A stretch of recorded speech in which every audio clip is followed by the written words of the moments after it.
같은 경우 50% 또는 100%까지 감면을 받을 수 있기 때문에요. 굉장히 파워풀한 감면이라고 볼 수 있습니다.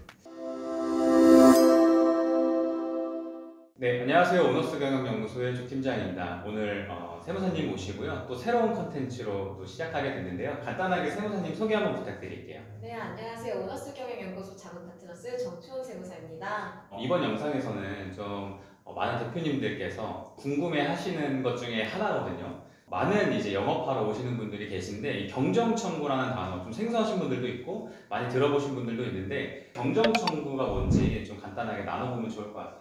경정청구라는 단어 자체가 조금 생소하실 텐데요. 경정청구란 법정 신고기한 내에 신고는 하셨는데 세금을 많이 신고하거나 환급받을 세액을 좀 적게 신고한 경우 그 차액을 돌려달라고 환급을 청구하는 제도입니다. 이런 경정청구는 아무 때나 가능한 게 아니라 법정 신고기한 경과 후 5년 이내에 청구할 수 있기 때문에요. 만약에 대표님이 10년 전에 많이 세금을 납부했다고 한들 지금 청구할 수는 없는 거거든요. 그래서 적절한 시기에 환급받을 수 있는 세금이 있는지를 체크해 보시는 게 정말 중요합니다. 궁금한 게 사실은 기장세무사님 안 쓰잖아요. 네. 그런데 왜 경정청구 이슈가 이렇게 나타나는지 그게 좀 궁금해요. 저의 경우에는 기장과 경정 모두를 진행하고 있는데요. 이 두 가지가 사실 입장 차이가 있습니다. 첫 번째로 기장세무사 입장에서는 기장을 보수적으로 진행을 하기 때문인데요.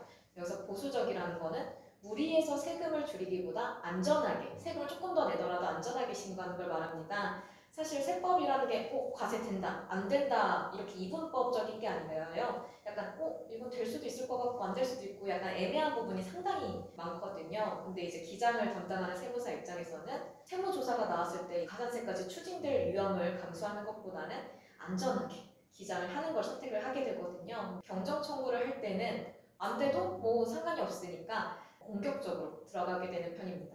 경정청구를 만약에 진행을 했을 때 무료로 보통 하진 않잖아요. 그렇죠. 그래서 비용이 어느 정도 좀 산정이 되나요? 업계 특성상? 업계 특성상 경정 청구 수수료는 환급 금액의 30%거든요. 그래서 환급 금액의 70%는 대표님이 가져가시는 구조라고 생각을 하시면 될 것 같습니다.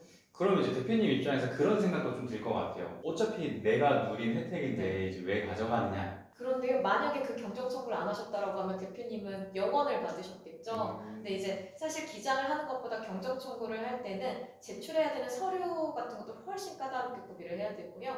하나하나 검토해야 되는 부분이 많기 때문에 업계 전반에서 수수료가 책정이 돼 있습니다. 그럼 이 경정청구를 진행을 할 때 첫 번째 이유 말고 좀 두 번째 이유도 따로 있을까요? 네, 맞아요. 있습니다. 그 기장세무사 같은 경우는요, 어차피 추징될 걸 알고 있는 경우들이 있어요. 특히 고용증대 세액공제에 관련된 경우인데요. 고용증대 세액공제 같은 경우 세액공제를 받을 수 있는 금액이 아주 큰 담비와 같은 공제인데요. 문제는 고용이 감소하면 그 공제받았던 금액을 다시 납부하셔야 됩니다. 기장세무사 같은 경우는 대표님들과 평소에 소통을 하기 때문에 일시적으로 고용이 증대되었던 거고 다시 감소할 거를 알고 있는 경우들이 있어요. 이 경우에는 굳이 적용을 하지 않기도 합니다. 마지막으로 동종업계 종사자로서 굉장히 부끄러운 말이지만 사무장님이 관리하시는 사무장 세무사 사무실 혹은 사무장 병원 이런 게 항상 문제가 되잖아요. 비전문 자격사가 관리하는 세무사 사무실 같은 경우 이제 조세특례 제도가 매년 바뀌다 보니 이런 걸 꼼꼼히 챙기지 못해서 발생하는 경우가 있기도 합니다.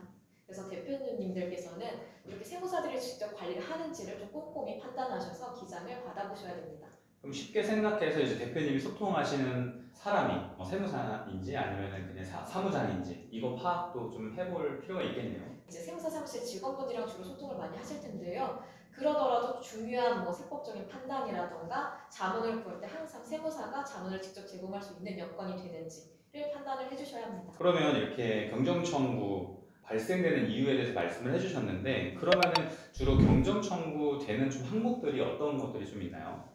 사실 경정청구를 진행하다 보면 주로 발생되는 항목을 크게 세 가지 정도로 할 수 있겠습니다. 첫 번째로는 고용증대세액공제 그리고 그에 부속되는 중소기업 고용증가 인원에 대한 사회보험료 세액공제가 가장 많이 진행이 됩니다. 그래서 대표님들 같은 경우는 이제 고용인이 증가했다라고 하면 이 공제를 받았는지 혹은 받을 수 있는데 받지 못했는지를 꼭 검토해 보시는 게 좋습니다. 그리고 두 번째로는 업종에 따라 설비를 많이 구매하게 되는 업종들이 있어요. 공장을 운영하시는 제조업이라던가 병의원 같은 경우는요, 통합투자세액공제를 받을 수가 있습니다. 통합투자세액공제는 기계자동치 등 설비자산을 구입했을 때 투자 금액의 일정 퍼센트를 공제받을 수 있기 때문에요. 이 공제 금액도 상당히 큽니다. 특히 중소기업의 경우 10%나 공제받을 수 네네. 있어요. 그리고 세 번째로는 의외로 창업 중소기업 감면을 안 받으신 경우도 많아서 창업 중소기업 감면 받으셨는지도 꼭 체크해 보시면 좋습니다. 창업 중소기업 감면 같은 경우 50% 또는 100%까지도 감면을 받을 수 있기 때문에요. 굉장히 파워풀한 감면이라고 볼 수 있습니다. 근데 제가 사실 과거에 이제 사업을 이제 시작을 했을 때 저는 이 창업 중소기업 세액 감면 네. 이걸 아예 받질 않았거든요. 네. 근데 이제 그때 들었던 답변 중에 하나가 이제 이거 받으면 세무조사 나올 수 있다. 이런 얘기 때문에 제가 신청을 아예 안 했어요. 세무사님께서 그 말을 안 하셨기를 바라지만 사실과 다릅니다. 경쟁적으로 진행한다고 해서요. 세무조사 위험이 높아지는 건 아니니까 대표님들 너무 걱정 안 하셨으면 좋겠습니다. 이 부분은 저희가 따로 콘텐츠에서 추가로 다룰 예정이고요. 네, 이 부분은 꼭 다뤄야 될 것 같아요. 그렇죠. 왜냐하면 궁금하죠. 사실 네. 이제 세액 공제 혹은 뭐 경정 청구 너무 혜택이 큰 건 알지만 세무조사 리스크 때문에 안 하시는 분들이 많거든요. 네. 그래서 이 부분도 이제 추후에 컨텐츠로 좀 다뤄보면 좋을 것 같아요.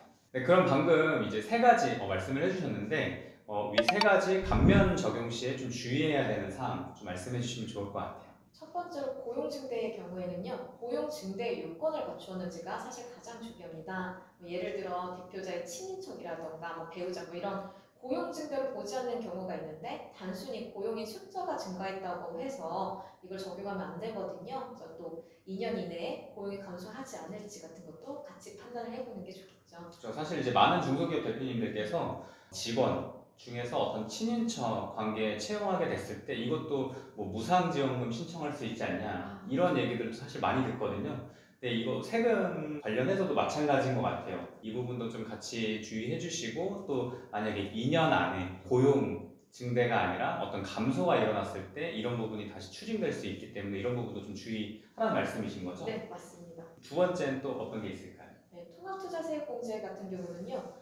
구입한 설비가 투자세액공제 적용 대상인지 판단을 잘 해주셔야 됩니다. 아무 자산이나 샀다고 해서 이 공제를 받을 수 있는 건 당연히 아니거든요. 그래서 이 세법에서 정한 공제 대상인지 꼭 확인해 주시고요. 또 업종에 따라서 이 공제를 받을 수 없는 업종들이 있어요. 소비성 서비스업, 그리고 부동산 임대 및 그 공급업처럼 통합투자세액 공제 자체를 받을 수 없는 업종이 있으니 그 부분도 꼭 대표님들께서 고려를 해주셔야 합니다.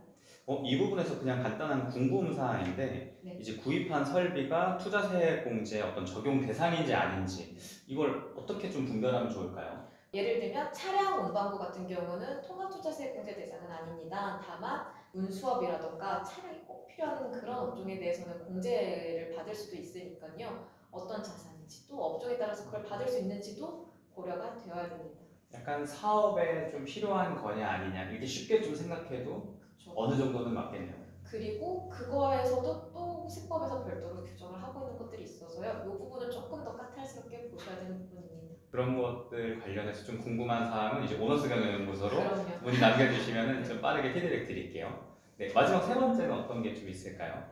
창업 중소기업 감면 같은 경우는요. 창업이 맞는지 요건을 올바르게 판단을 하셔야 됩니다. 예를 들어 기존에 하시던 사업을 법인으로 하시는 경우 또는 사업 양수들을 받아서 하시는 경우는요. 최초 창업으로 볼 수 없기 때문에요. 감면 대상이 아닙니다. 개인 내서 법인으로 전환하시거나 이런 경우는 최초 창업이 아니라고들 많이 생각을 하시는데 사업 양수도 다른 사람이 하던 걸 제가 그대로 받아와서 하는 경우도 이 최초 창업에 볼 수 없기 때문에요. 그런 부분도 유의를 해주셔야 됩니다.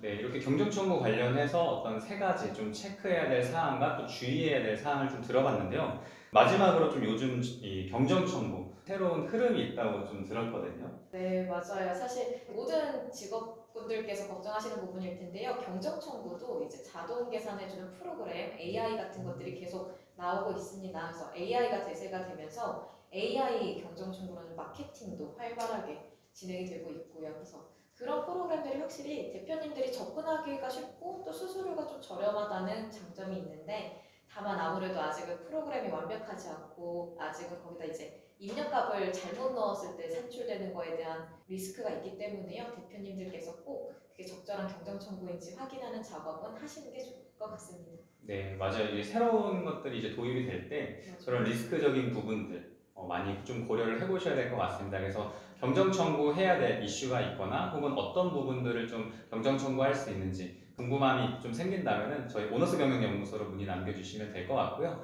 앞으로 이제 이런 경정 청구 관련된 시리즈로 좀 영상을 좀 담아보려고 합니다. 앞으로 저희의 영상들 좀 기대해 주시고 저희의 영상이 좀 도움이 되셨다면 좋아요와 구독 그리고 알람 설정까지 부탁드리겠습니다. 네, 오늘 자리해 주신 세무사님께도 감사 인사 전하겠습니다. 네, 감사합니다. 감사합니다.